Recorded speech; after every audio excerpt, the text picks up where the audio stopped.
ഒടുവിൽ ആകാശത്തിൽ ക്രൂശിന്റെ അടയാളവും യൂട്രോണിയ എന്ന് പറയുന്ന വാക്കും വെളിയപ്പെട്ടു. ഇതുമൂലം നീ രക്ഷ പ്രാപിക്കുമെന്നാണ് ഇതിന്റെ അർത്ഥം. ആര്യം മനസ്സിലായി കുരിശടയാളം ധരിച്ചുകൊണ്ട് യുദ്ധം ചെയ്ത് ശത്രുവിനെ തോൽപ്പിച്ചു. അതിനുശേഷം ചക്രവർത്തി ക്രിസ്ത്യാനിയായി തീർന്നു. AD 312 എഡിക്ട് ഓഫ് മിലാൻ മുഖാന്തരമായി റോമാ സാമ്രാജ്യം മുഴുവനും ക്രൈസ്തവ സഭയുടെ സാമ്രാജ്യമായി പ്രഖ്യാപിക്കുകയും ചെയ്തു. ആ മഹത്തായ ദിനം ആഘോഷിക്കുകയും ശ്രീവായുടെ മഹത്വത്തെ നാം പ്രകീർത്തിക്കുകയും ചെയ്യുന്ന ദിവസമാണ് ഇന്നേ ദിവസം. പരിശുദ്ധനായ പൗലോസ്ലീഹ ഓർപ്പിക്കുന്നു, എനിക്കോ കർത്താവായ യേശുക്രിസ്തുവിന്റെ ക്രൂശിലല്ലാതെ പ്രശംസിപ്പാൻ ഇടവരരുത്. എന്തുകൊണ്ട് പൗലോസ്ലീഹ പ്രകാരം പ്രഖ്യാപിച്ചു? എനിക്കോ കർത്താവായ യേശുക്രിസ്തുവിന്റെ ക്രൂശിലല്ലാതെ പ്രശംസിപ്പാൻ ഇടവരരുത്. ക്രൂശ് എന്ന് പറയുന്നത് രക്ഷയുടെയും വീണ്ടെടുപ്പിന്റെയും വിജയക്കൊടിയാണ്. ഏദൻ പർദീസായിൽ ഒരു മരം മൂലം മനുഷ്യന് ശാപം നേരിട്ടുവെങ്കിൽ ജീവമരമാകുന്ന സ്ത്രീവായുള്ള മനുഷ്യന് പാപമോചനവും രക്ഷയും കരകയറുവാൻ സാധിച്ചു. ഈ സ്ത്രീവായ എന്ന് പറയുന്നത് സ്വർഗത്തെയും ഭൂമിയെയും ബന്ധിപ്പിക്കുന്ന ഗോപേടിയാണ്, യാക്കോബ് കണ്ട ഗോപേടി. ഈ സ്ത്രീവായുടെ സൂചനയായിരുന്നു ഇസ്രായേൽ പാളയത്തിൽ ഉയർത്തിയ പിച്ചള സർപ്പം. അതിനെ നോക്കിയവർ എല്ലാവരും സർപ്പകടിയിൽ നിന്നും വിഷദംശത്തിൽ നിന്നും രക്ഷപ്പെട്ടു. അങ്ങനെ ശ്രീബായുടെ പല സൂചനകളും പല ദർശനങ്ങളും വിശുദ്ധ വേദപുസ്തകത്തിന്റെ പഴയനിയമം മുതൽ അന്ത്യം വരെ കാണുവാൻ സാധിക്കുന്നു. ഇതിലൂടെ എല്ലാം പ്രഖ്യാപിക്കുന്ന മഹത്തായ ദർശനം എന്നുള്ളത് ശ്രീബായിലൂടെ മനുഷ്യജാതിക്ക് രക്ഷയെ പ്രാപ്തമാക്കുവാൻ സാധിച്ചു എന്നുള്ളതാണ്. ആ വിജയ ശ്രീബായെ നാം കാണുകയും ആദരിക്കുകയും ആഘോഷിക്കുകയും ചെയ്യുമ്പോൾ അതിലൂടെ പ്രഖ്യാപിക്കപ്പെട്ട വീണ്ടെടുപ്പിന്റെയും രക്ഷയുടെയും പ്രഖ്യാപനം സ്വജീവിതത്തിലൂടെ അനർത്ഥമാക്കി മുന്നേറുവാനുള്ള അദമ്യമായ ആഗ്രഹവും അഭിനിവേശവും കൊണ്ട് നാം നിറയേണ്ടത് ആവശ്യമാണ്. പൗലോസ്ലീഹ കർത്താവായ യേശുക്രിസ്തുവിൽ മാത്രം പ്രശംസിപ്പാൻ ഇടയായതിന്റെ പിന്നിലുള്ള ചേതോഗ്യം എന്തെന്ന് മനസ്സിലാക്കുവാനും തിരിച്ചറിയുവാനും ആ പൗലോസ്ലീഹയുടെ മനസ്സിനെ നമ്മുടെ മനസ്സാക്കി രൂപാന്തരപ്പെടുത്തുവാനും അതിലൂടെ ക്രൂശിലൂടെ സംരഭ്യമായ രക്ഷയുടെ മഹത്തായ ആ വലിയ അനുഭവത്തിലേക്ക് പ്രയാണം ചെയ്യുവാനും നമുക്ക് ഇടയാക്കേണ്ടിയിരിക്കുന്നു എന്നുള്ളത് നാം പ്രത്യേകം ഓർക്കണം. അതുകൊണ്ട് പൗലോസ്ലീഹ വീണ്ടും പറയുന്നത് എന്താണ്? കർത്താവായ യേശുക്രിസ്തുവിന്റെ ക്രൂശിലെല്ലാം പ്രശംസിപ്പാൻ ഇടവരുതെന്നുള്ള അതിന്റെ പിന്നിലുള്ള ദർശനങ്ങളെ വ്യക്തമായി ബോധ്യമായി പൗലോസ്ലീഹ വീണ്ടും പറയുന്നു, ഞാൻ എന്റെ ജഡത്തെ കർത്താവിനോട് കൂടെ ക്രൂശിച്ചിരിക്കുന്നു, ഇനി ജീവിക്കുന്നത് ഞാനല്ല, ക്രിസ്തുവേ എന്നിൽ ജീവിക്കുന്നുവെന്ന് വീണ്ടും പ്രഖ്യാപിക്കുവാൻ തക്കവണ്ണം പൗലോസ്ലീഹയ്ക്ക് സാധ്യമായിട്ടുണ്ട്. തന്റെ ഈ ലോക ജീവിതം, തന്റെ ജഡവും തന്റെ ഈ ലോക ഭൗതികമായ ജീവിതങ്ങളും ഇതുമൂലം നേടാവുന്ന എല്ലാ സൗഭാഗ്യങ്ങളും യേശുവിനോടുകൂടെ ക്രൂശിക്കപ്പെടുകയാണ്. യേശുവിനോടുകൂടെ ഞാൻ യാത്രമായി തീരുകയാണ്. യേശുവിനെ പോലെ വെറുമയാക്കുന്ന ജീവിതത്തിലേക്ക് ഞാൻ വരികയാണ് എന്ന് പ്രഖ്യാപിക്കുവാൻ പൗലോസ്ലീഹയെ പ്രേരിപ്പിച്ചത് ക്രിസ്തുവിൽ ക്രൂശിലുള്ള പ്രശംസയാണ്. ആ ക്രൂശിലുള്ള പ്രശംസയിലൂടെ കർത്താവായ യേശുക്രിസ്തുവിനായി സമർപ്പിതമായ ജീവിതത്തിന്റെ അനുഭവത്തിലേക്ക് വളരുവാൻ ക്രൈസ്തവ ലോകം മുഴുവനും കടപ്പെട്ടവരും ബാധ്യസ്ഥരുമാണെന്നുള്ള തിരിച്ചറിവ് നമുക്ക് ലഭ്യമാകേണ്ട ദിവസമാണ് ഈ ദിവസം എന്നുള്ളത് നാം പ്രത്യേകം ഓർക്കണം. അതുകൊണ്ട് പൗലോസ്ലീഹ പറയുന്നത്, എനിക്ക് ക്രൂശിക്കപ്പെട്ടിരിക്കുന്നത് മാത്രമല്ല, ഇനി ജീവിക്കുന്നത് ഞാനല്ല, ക്രിസ്തുവേ എന്നിൽ ജീവിക്കുന്നു.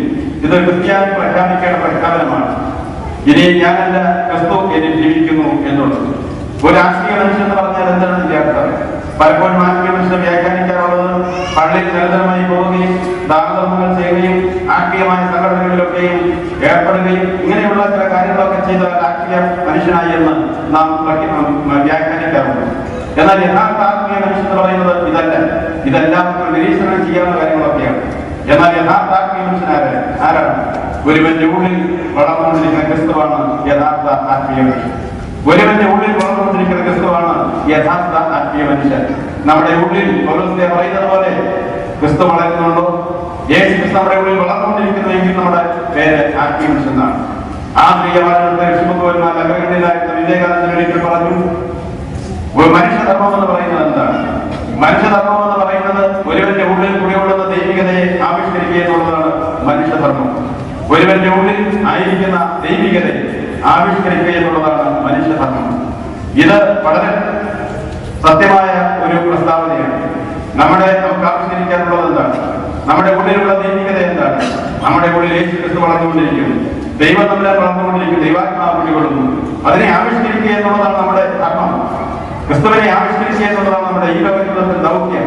നമ്മുടെ വചനത്തിലൂടെ, പ്രവൃത്തിയിലൂടെ, നമ്മുടെ എല്ലാവിധമായിരിക്കുന്ന പ്രവർത്തനങ്ങളിലൂടെ എല്ലാം യേശു ക്രിസ്തുവിനെ ആവിഷ്കരിക്കുവാൻ, ക്രിസ്തുവിന്റെ സ്നേഹം ആവിഷ്കരിക്കുവാൻ, യേശു ക്രിസ്തുവിന്റെ ത്യാഗത്തിൽ പങ്കാളികളാക്കുവാൻ, യേശു ക്രിസ്തുവിനോട് അനുരൂപപ്പെടുവാൻ, യേശു ക്രിസ്തുവിന്റെ മഹത്വത്തിൽ പങ്കാളിത്തമായിരിക്കാൻ ഒക്കെ സാധിക്കേണ്ടിയിരിക്കുന്നു.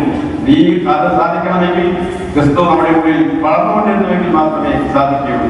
അതുകൊണ്ട് യേശു ക്രിസ്തു വളരുന്ന ഹൃദയമായി നമ്മുടെ ഹൃദയം തീരണം. യേശു ക്രിസ്തുവിന്റെ നാമം ഹൃദയത്തിൽ എപ്പോഴും ഉരുവിടുവാൻ എപ്പോഴും സാധിക്കുന്ന സന്ദർഭത്തിൽ ക്രിസ്തുവിന്റെ ചൈതന്യം നമ്മളിൽ കുടികൊള്ളുവാനും രൂപാന്തരപ്പെടുവാനും ക്രിസ്തുവിനെ ആവിഷ്കരിക്കുവാൻ തക്കോണം സാധ്യമായിരിക്കും എന്നുള്ളതിന് സംശയമില്ല. നമ്മളെപ്പോഴും പറയാറുണ്ട്, ഞങ്ങൾ ആരാധിക്കുന്നത് സത്യദൈവത്തെയാണ്.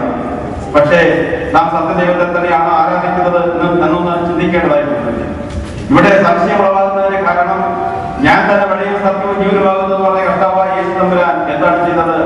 ഭാര്യമേറിയ മരക്കുരിശും പേരെ കൊണ്ട് കാൽവറിയിൽ യാഗമായി ചെയ്യുവാനായിട്ട് പോയി മനുഷ്യകുലത്തിലെ പാപപരിഹാരം രക്ഷയ്ക്ക് വേണ്ടി ഭാര്യമേറിയ ക്രൂശും പേരെ കൊണ്ട് കാൽവറിയിൽ യാഗമായി തീരുവാൻ പോയ യേശു ക്രിസ്തുവിന്റെ അനുഗാമികളെന്ന് അഭിമാനിക്കുന്നത് നമ്മൾ പറയുന്നത് എന്താണ്? ക്രൂശ് നിങ്ങൾക്ക് വേണ്ടേ വേണ്ട, ക്രൂശിന്റെ ത്യാഗം നിങ്ങൾക്ക് വേണ്ടേ വേണ്ട, ക്രൂശിന്റെ കഷ്ടം നിങ്ങൾക്ക് വേണ്ടേ വേണ്ട, ക്രൂശിന്റെ ആദർശങ്ങൾ നിങ്ങൾക്ക് വേണ്ടേ വേണ്ട എന്ന് അനുനിമിഷം അനുഷ്ഠാനിച്ചതുകൊണ്ട് ഭൗതിക ലോകത്തിന്റെ എല്ലാവിധമായ സൗഭാഗ്യങ്ങളും നേടുവാൻ തക്കവണ്ണം മുന്നിലേക്ക് കുതിച്ചുകൊണ്ടവരാണ് നമ്മളെന്ന് തിരിച്ചറിയേണ്ട നിമിഷമാണ് ഈ നിമിഷം എന്ന് പ്രത്യേകം ഓർമ്മിക്കട്ടെ. അതുകൊണ്ട് ഞാൻ തന്നെ സത്യമാകുന്നെന്ന് പറഞ്ഞ യേശു തമ്പുരാനെ സത്യമായി ആരാധിക്കണമെങ്കിൽ അവൻ വഹിച്ച ക്രൂശിന്റെ അറ്റ താങ്ങാനുള്ള സൗഭാഗ്യത്തിലേക്ക് വളർന്നെങ്കിൽ മാത്രമേ സാധ്യമാകൂ എന്ന് തിരിച്ചറിയുവാൻ തക്കവണ്ണം നമുക്ക് സാധ്യമായി തീരണം. ഇന്ന് കഷ്ടതയും ത്യാഗവും ആർക്കും ആവശ്യമില്ല. അതിനെ എങ്ങനെയെങ്കിലും അവഗണിച്ചു പോകാൻ ആഗ്രഹിക്കുന്നത് ഇന്നത്തെ കാലഘട്ടത്തിൽ നടക്കുന്ന മെഗാ സമ്മേളനങ്ങളും ആത്മീയ കൂട്ടായ്മകളും ഒക്കെ ആധ്യാത്മികതയുടെ സമ്പന്നതയുടെ ആധ്യാത്മികത വളർന്നുകയാണ്. സമ്പന്നതയുടെ ആധ്യാത്മികത അല്ല യേശു തമ്പുരാൻ നമ്മെ പഠിപ്പിച്ചത്, കഷ്ടതയുടെയും വേദനയുടെയും ആധ്യാത്മികതയാണ് ദൈവം തമ്പുരാൻ നമ്മെ പഠിപ്പിച്ചത്. അതുകൊണ്ടാണ് പറയുന്നത് കഷ്ടത സഹിഷ്ണുതയും സഹിഷ്ണുതയും സിദ്ധത പ്രത്യാശയും ഉളവാക്കുന്നു എന്ന് പറഞ്ഞത്. അപ്പൊ ഈ കഷ്ടത സഹിഷ്ണുത ഉണ്ടാക്കാനും സഹിഷ്ണുതയിലേക്കും സിദ്ധത പ്രത്യാശയിലേക്കും വളരുവാൻ, അങ്ങനെ ആത്മീയമായ ഔന്നത്യത്തിലേക്ക് എത്തിച്ചേരുവാൻ സാധിക്കണമെങ്കിൽ ക്രൂശിന്റെ മാർഗം അവലംബിക്കാതെ സാധ്യമല്ല എന്ന് പൗലോസ് പ്രഖ്യാപിക്കുന്നു. അതുകൊണ്ട് ഈ ക്രൂശിന്റെ ത്യാഗവും ഈ ക്രൂശിന്റെ കഷ്ടതയുമാണ് ഒരു ക്രിസ്ത്യാനിയെ സംബന്ധിച്ചിടത്തോളം ഏറ്റവും കരണീയമായിട്ടുള്ളത്. അതിലൂടെ മാത്രമേ കിരീടം പ്രാപിക്കാൻ സാധിക്കുകയുള്ളൂ. ക്രൂശിന്റെ മാർഗം അവലംബിച്ച് മുന്നേറുന്നവർക്ക് കിരീടത്തിന്റെ മഹത്വകരമായിരിക്കുന്ന അനുഭവത്തിലേക്ക് വളരുവാൻ തക്കവണ്ണം സാധിക്കും എന്ന് നാം തിരിച്ചറിയണം. അതുകൊണ്ട് ക്രൂശിന്റെ ആദർശങ്ങളെ ഉൾക്കൊണ്ടുകൊണ്ട് ജീവിക്കുക എന്നുള്ളത് നമ്മുടെ ഈ കാലഘട്ടത്തിന്റെ ഏറ്റവും വലിയ കാര്യമാണ്, വലിയ ആവശ്യമാണ് എന്ന് നാം തിരിച്ചറിയുക.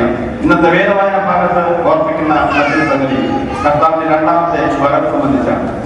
യേശു തമ്പുരാൻ രണ്ടാമത് വരുമോ എന്ന ചോദ്യം പലരും ഉന്നയിക്കുന്ന ചോദ്യമാണ്. എന്നാൽ യേശുവിന്റെ രണ്ടാമത്തെ വരവെന്ന് പറയുന്നത് സുനിശ്ചിതമാണ്, അത് സത്യമാണ്, അത് കർത്താവ് പ്രഖ്യാപിച്ചിട്ടുള്ളതാണ്, മാലാഖമാരെ പ്രഖ്യാപിച്ചതാണ്. കർത്താവ് സ്വർഗ്ഗാരോഹണം ചെയ്യുമ്പോൾ മാലാഖമാർ ശിഷ്യന്മാർ പറയുന്നത് എന്താണ്? അവൻ പോയതുപോലെ വീണ്ടും തിരിച്ചു വരും എന്ന് പറയുന്നുണ്ട്. കർത്താവും തന്റെ രണ്ടാമത്തെ വരവിനെ സംബന്ധിച്ച് ഓർപ്പിക്കുന്നുണ്ട്. യേശു തമ്പുരാന്റെ രക്ഷണീയ വ്യാപാര കാലത്ത് തന്നിലൂടെ നിർവഹിക്കപ്പെട്ട എല്ലാ കാര്യങ്ങളും, പ്രവാചകന്മാർ പ്രഖ്യാപിച്ച എല്ലാ കാര്യങ്ങളും തന്നിലൂടെ നിർവഹിക്കപ്പെട്ടു. ഇനി ഒരു കാര്യം മാത്രമേ നിർവഹിക്കാനുള്ളൂ, അത് രണ്ടാമത്തെ വരവെന്നുള്ളതാണ്. 99% കാര്യങ്ങൾ നിർവഹിച്ചതിന് ശേഷം എല്ലാം പൂർത്തിയായി എന്ന് ക്രൂശിൽ പറഞ്ഞ യേശുവിന്റെ ആ അവസാന വാക്ക്, ഇനി വരുമെന്നുള്ള പറയുന്ന വാക്ക് അന്വർത്ഥമാകില്ല എന്ന് ആർക്കാണ് സംശയത്തോടെ പറയാൻ സാധിക്കുന്നത്? തീർച്ചയായും സാധിക്കുന്ന കാര്യമാണ്. അവിടെ എനിക്ക് ഓർമ്മിക്കാനുള്ള മറ്റൊരു കാര്യം, യേശുവിന്റെ രണ്ടാമത്തെ വരവെന്ന് പറയുന്നത് ഓരോ വ്യക്തിയെ സംബന്ധിച്ചിടത്തോളം ആസന്നമാണ്. അതിന് നൂറ്റാണ്ടുകൾ കാത്തിരിക്കേണ്ട ആവശ്യമില്ല. എന്താണ് കാരണം? നമ്മുടെ ഈ ലോകത്തിലെ കടന്നുപോക്ക് യേശുവിന്റെ അടുക്കലേക്കുള്ള സമീപ്യമാണ്, അല്ലെങ്കിൽ യേശുവിനെ നമ്മളോടുള്ള സമീപ്യമാണ് നമ്മുടെ ഈ ലോകത്തുള്ള കടന്നുപോക്ക്. അവിടെ ഒരു സമാഗമം ഉണ്ടാവുകയാണ്, അവിടെ ഒരു കടന്നുവരവ് ഉണ്ടാവുകയാണ്, രണ്ടുപേരും ഒന്നായി ഒരുമിച്ച് കാണാൻ സാധിക്കുന്ന സന്ദർഭം ഉണ്ടാവുകയാണ്. അതുകൊണ്ട് ഒരു വ്യക്തിയെ സംബന്ധിച്ചിടത്തോളം യേശുവിന്റെ അവരിലേക്കുള്ള രണ്ടാമത്തെ വരവെന്ന് പറയുന്നത് ഈ ലോകത്തുള്ള കടന്നുപോക്കാണെന്ന് ഞാൻ ചിലപ്പോൾ വ്യാഖ്യാനിക്കാറുണ്ട്. ഇത് വളരെ അർത്ഥപൂർണ്ണമായി നാം എടുക്കേണ്ട കാര്യമാണ്. ഇവിടെ ഈ ലോകത്ത് നിന്ന് നാം എവിടെയോ എങ്ങനെയോ ഈ ലോകത്ത് കടന്നു പോകുന്നത് നമുക്ക് അറിഞ്ഞുകൂടാ. എന്നാൽ കടന്നു പോകുന്നത് എവിടേക്കാണ്? ക്രിസ്തു സന്നിധിയിലേക്കാണ്. ആ ക്രിസ്തു സാന്നിധ്യം എന്ന് പറയുന്നത് നമ്മിലേക്കുള്ള വരവാണ്. ആ രീതിയിൽ അതിനെ വ്യാഖ്യാനിച്ചുകൊണ്ട് നമുക്ക് ഈ ലോകത്ത് ജീവിക്കുമ്പോൾ നന്മ നിറഞ്ഞതായി ജീവിക്കാൻ സാധിക്കണം. ഇവിടെ പറയുന്നത് എന്താണ്? ഇനിയുള്ള ഈ ഞായറാഴ്ച ഇനിയുള്ള വായനകളിലെല്ലാം കാണാൻ സാധിക്കും. പെരുന്നാൾ ശേഷത്തെ വായനകളിലെല്ലാം പറയുന്നത് നിങ്ങൾ ഉണർന്നിരിപ്പീൻ, കള്ളൻ വരുന്നതുപോലെ കർത്താവിന്റെ വരവുണ്ടാകും, ഉണർന്നിരിപ്പീൻ ഉണർന്നിരിപ്പീൻ എന്ന എല്ലാ വേദവാക്യങ്ങളിൽ ഇനിയുള്ള ഞായറാഴ്ച വായിച്ചു കേൾക്കാൻ സാധിക്കും. എന്താണ് ഉണർന്നിരിക്കുക എന്നുള്ളതിന്റെ അർത്ഥം? നന്മ നിറഞ്ഞതായി ജീവിക്കുക എന്ന അതിന്റെ അർത്ഥം. നന്മയുള്ള ജീവിതമുള്ളവരായി, നന്മ നിറഞ്ഞ ജീവിതമുള്ളവരായി നാം ജീവിക്കണം എന്നാണ് ഇതിന്റെ അർത്ഥം. അതുകൊണ്ട് നന്മ ചെയ്യുന്നവരായി, നന്മ നിറഞ്ഞ ജീവിതമുള്ളവരായി ജീവിക്കുവാൻ തക്കവണ്ണം സാധിക്കേണ്ടതില്ല. കർത്താവായ യേശു ക്രിസ്തു നമ്മളിൽ ഉരുവാകട്ടെ. യേശു ക്രിസ്തു നമ്മൾ വളർന്നുകൊണ്ടിരിക്കട്ടെ. ശ്രീവായ മാതാവിനെച്ചുകൊണ്ട് ത്യാഗത്തിന്റെയും പ്രജ്ഞാനത്തിന്റെയും പാപസ്വീകരിച്ചുകൊണ്ട് സ്വർഗ്ഗകനായ പുത്രന്മാരും പുത്രിമാരുമായി തീരുവാനുള്ള സൗഭാഗ്യം ലഭിക്കട്ടെ. മഹത്തായ ശ്രീവായ ഉയർത്തിപ്പിടിച്ചുകൊണ്ട് അതിലെ ആവശ്യങ്ങളെ ജീവിതത്തിൽ അന്വർത്ഥമാക്കാൻ തക്കവണ്ണം ദൈവത്തിന്റെ പരിശുദ്ധാത്മാവെ ഞങ്ങളെ സഹായിക്കണമെന്ന് പ്രാർത്ഥിക്കാൻ ദൈവം അനുഗ്രഹിക്കട്ടെ.